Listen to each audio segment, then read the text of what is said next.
जय हिंदी, जय हिंद। मैं विद्याभूषण तिवारी जय हिंदी का नया अंक लेकर प्रस्तुत हूँ। आशा है आप सब अच्छे होंगे, स्वस्थ होंगे, सकुशल होंगे। जय हिंदी के पिछले कुछ अंकों में हमने हिंदी व्याकरण और वाक्य विन्यास की चर्चा की है। आज उसी क्रम को आगे बढ़ाएंगे। हमारी बोलचाल में अंग्रेजी के तमाम शब्द आ गए हैं जो लिखने और पढ़ने में प्रयोग किए जाते हैं, लेकिन उनको हम हिंदी व्याकरण में ही हिंदी व्याकरण के नियम लागू करके उनका इस्तेमाल करेंगे। अगर ऐसा नहीं करते तो उनका प्रयोग गलत हो जाएगा। उदाहरण देखें, बैट टूट गई है। ये वाक्य आपको कैसा लगता है? व्याकरण की दृष्टि से देखा जाए तो ये गलत है। बैट शब्द अकारांत शब्द है और हिंदी व्याकरण में अकारांत शब्द प्रायः पुल्लिंग होते हैं, इसलिए बैट टूट गया है यह कहना चाहिए। इसी तरह अगला वाक्य है, स्कूल खुली है। स्कूल भी अकारांत शब्द है और पुल्लिंग है, इसलिए कहा जाएगा कि स्कूल खुला है। इसी तरह से अगला वाक्य है, क्लास चल रही है। क्लास भी अकारांत है, पुल्लिंग है, इसीलिए कहा जाएगा कि क्लास चल रहा है। इसी तरह से कुछ वाक्य हैं जहां पर शब्दों का गलत ढंग से प्रयोग किया जाता है। एक वाक्य देखें, आराम से रखो, कांच का सामान है, टूट जाएगा। इस वाक्य में कुछ गलत लगा। अगर आराम से रखा जाएगा तो फिर काम कब होगा? आराम का मतलब है आराम करना, तो यहाँ कहना ये चाहिए कि संभाल कर रखो, कांच का सामान है, नहीं तो टूट जाएगा। आराम से नहीं, संभाल कर रखो। लेकिन टीवी और फिल्मों की वजह से ज़्यादातर लोग बोलते हैं आराम से। आराम से नहीं, संभाल कर।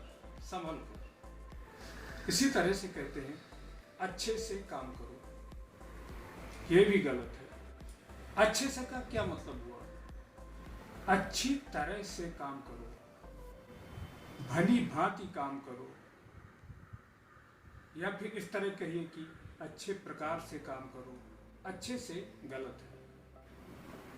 इसी तरह से अंग्रेजी के कुछ शब्दों का उच्चारण हम क्षेत्रवाद में गलत ढंग से करते हैं। क्षेत्रवाद का मतलब अलग अलग क्षेत्रों में। अंग्रेजी का शब्द है लॉस, प्रॉफिट, लेकिन बहुत से लोग कहते हैं नो लॉस नो प्रॉफिट, तो इनका उच्चारण गलत है।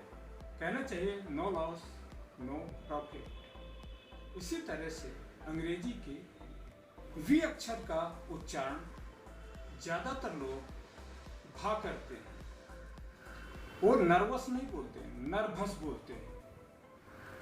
मेरे एक क्षेत्रीय प्रबंधक थे, नौकरी के दौरान सच्ची घटना बता रहा हूँ। एक दिन उन्होंने मुझे बुलाया और बोले, तिवारी जी भास्को फोन करिए। तो मैं हैरान रह गया। मैंने कहा ये भास्को कौन है? बोले नहीं तिवारी जी भास्को फोन करिए। मैंने कहा मैं वही तो पूछ रहा हूँ, ये भास्को है कौन? मैं उसे नहीं जानता, उसे क्यों फोन करना? ओहो तिवारी जी आप समझते नहीं, भास्को फोन करिए। मैंने फिर कहा कि मैं नहीं जानता ये भास्को क्या चीज़ है, तो वो भी बहुत झल्लाए और बोले कि मैं कह रहा हूँ भास्को फोन करिए, गोवा फोन करिए। तो पता चला वो वास्को बोलना चाहते हैं, वास्को डिगामा, लेकिन अंग्रेजी के वी अक्षर का उच्चारण वो भा कर रहे थे, वास्को की बजाय वो भास्को बोल रहे थे, इसलिए मुझे काफ़ी भ्रम हुआ। तो अंग्रेजी का जहाँ वी अक्षर आता है उसका उच्चारण हुआ है। अगला देखिए, टेबल, नोबल। काफ़ी पहले अंग्रेजी के इन शब्दों का इस्तेमाल होता था, लेकिन आज ये बदल गए हैं। आज इन्हें टेबल और नोबल कहा जाता है, लेकिन प्राचीन परंपरावादी कुछ लोग अभी भी टेबल और नोबल बोलते हैं। तो हमें सबके साथ चलना है और इनका उच्चारण अब इस समय टेबल और नोबल है। इसी तरह पुरानी फिल्मों में देखेंगे तो अंकिल शब्द आता है।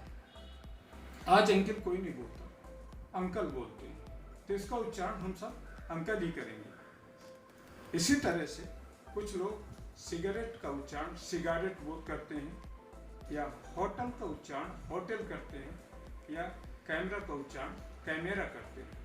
लेकिन हिंदी में इनका प्रयोग सिगरेट, होटल और कैमरा होता है, तो हिंदी में इनका प्रयोग इस तरह से होगा। अंग्रेजी के कुछ और शब्द हैं, अंग्रेज और अंग्रेजीदा लोग उनका उच्चारण अलग ढंग से करते हैं, लेकिन हिंदी में इनका उच्चारण अलग ढंग से होता है। मैं आपको बता रहा हूँ, कुछ लोग एनवायरनमेंट बोलते हैं, कुछ लोग इनविरानमेंट बोलते हैं। तो बेहतर है कि इसको एनवायरनमेंट ही बोला जाए ताकि भ्रम की गुंजाइश ना रहे। इसी तरह से कुछ लोग वाइटामिन बोलते हैं, लेकिन ज्यादातर लोग इसको विटामिन या विटामिन बोलते हैं, तो इसका उच्चारण विटामिन ही करना चाहिए। कुछ और उदाहरण देखें। सोडा शब्द अंग्रेजी से आया है, लेकिन यह हमारे घोड़ा शब्द की तरह है, इसलिए इसका प्रयोग पुल्लिंग में किया जाएगा। अभी कुछ दिनों पहले मैं एक टीवी सीरियल देख रहा था, उसमें जितने पात्र थे सब बोल रहे थे हमारी सोडा, हमारी सोडा, हमारी सोडा। अब ये शब्द बोलने में अगर उसको स्त्रीलिंग में बोला जाए तो बड़ा विचित्र लगता है, इसलिए ये कहना चाहिए कि हमारा सोडा। मैंने पहले ही बताया कि ये घोड़ा की तुक का शब्द है, इसलिए इसको पुल्लिंग में प्रयोग किया जाएगा। इसी तरह कुछ लोग कहते हैं कि मैं बहुत देर से भागा दौड़ी कर रहा हूं। अब अगर कोई लड़का या कोई पुरुष बोलता है कि मैं भागा दौड़ी कर रहा हूं, तो वो गलत बोल रहा है। पुल्लिंग में या तो भाग रहा है या तो दौड़ रहा है, दौड़ी कैसे हो सकता है? तो उसे कहना यह चाहिए था कि मैं बहुत देर से भाग दौड़ कर रहा हूं, न कि भागा दौड़ी। इसी तरह से बहुत से लोग बोलते हैं वहां पर उस औरत ने बहुत मारा मारी की है। अब औरत है तो मारा कैसे कर सकती है? मारी हो सकती है या मार पीट कर सकती है, तो मारा मारी का इस्तेमाल गलत है। इसी तरह से बहुत से लोग बोलते हैं कि यह काम अच्छे से करो। मैंने पहले ही बताया कि अच्छे से गलत है, अच्छी तरह से करो या भली भांत करो। इसी तरह से एक नया मुहावरा टाइप इस समय प्रयोग में हो रहा है, रायता फैल गया है। अब ये रायता फैलना क्या है?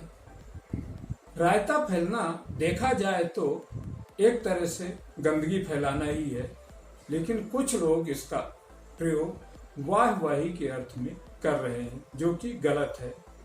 रायता फैलना मतलब खाने के दौरान अगर किसी ने वाकई रायता फैला दिया तो वो अच्छा काम तो नहीं है, तो उसको वाहवाही के अर्थ में उसका प्रयोग नहीं किया जाना चाहिए।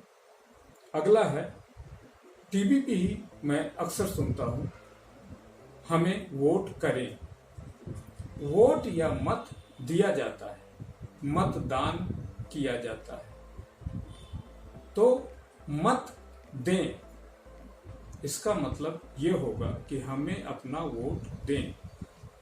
इसी तरह पंडाल में का चौकीदार गायब है। अब ये पंडाल में का चौकीदार क्या है? पंडाल में जो चौकीदार है वो गायब है, ऐसा बोलना चाहिए। तो यहाँ पर दो दो कारक चिन्हों का प्रयोग किया गया है, में भी है, का भी है, तो का प्रयोग यहाँ पर गलत है। पंडाल में जो चौकीदार है वो गायब है, इसको इस तरह से बोलना है। इसी तरह से बहुत से पढ़े लिखे बोलते हैं कि मैं आज खाया हूं या मैंने खाना खाया हूं। यह प्रयोग पूरी तरह से गलत है। बोलना यह चाहिए कि मैंने खाना खाया है। व्याकरण सम्मत वाक्य इसी तरह से बनेगा कि मैंने खाना खाया है। अगला वाक्य देखिए, इसी तरह का है, मैं काम किया हूं। यह भी पूरी तरह से गलत है।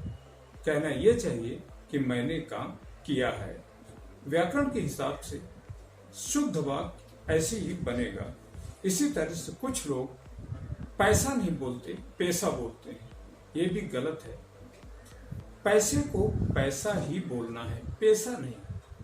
तो ये आज के कुछ ऐसे वाक्य, कुछ ऐसे शब्द हैं जिनका समाज में कई क्षेत्रों में प्रयोग किया जा रहा है और वो गलत प्रयोग है। इसलिए विश्वास है कि इनका आप सही ढंग से प्रयोग करेंगे। स्त्रीलिंग को स्त्रीलिंग की तरह, पुल्लिंग को पुल्लिंग की तरह और सही वाक्य को सही वाक्य की जगह प्रयोग करेंगे। विश्वास है कि आपको हमारा आज का ये कार्यक्रम पसंद आएगा और व्याकरण के हिसाब से आप बोलना, लिखना, पढ़ना जारी रखेंगे। जय हिंदी, जय हिंद।